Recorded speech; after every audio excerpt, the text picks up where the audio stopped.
Now we get to the Supreme Court decision. Remember, SCOTUS is not deciding the case on its merits, but only whether the Ninth Circuit made a mistake when they stayed the district court's injunction.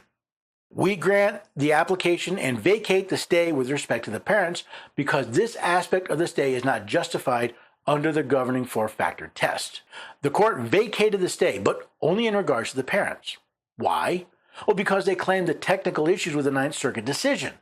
We conclude that the parents who seek religious exemptions are likely to cede on the merits of their free exercise clause claim.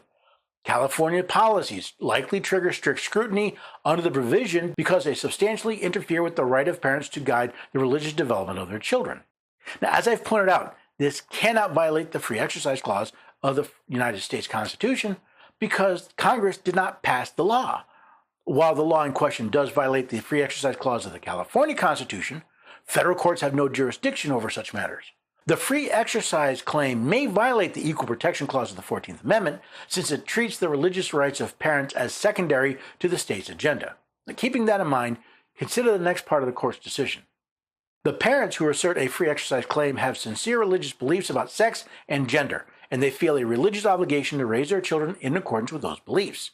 California's policies violate those beliefs and impose the kind of burden on religious exercise that Yoder found unacceptable.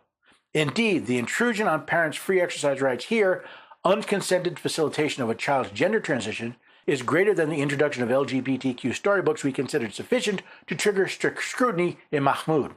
Notice, the court isn't finding a constitutional issue based on the language of the Constitution. Rather, they claim a violation because of what the court has said in other cases. Now, the application to vacate the Ninth Circuit stay presented to Justice Kagan and by her referred to the court is granted to the parents but is otherwise denied. Justice Thomas and Justice Alito would grant application in full. Justice Sotomayor would deny the application in full.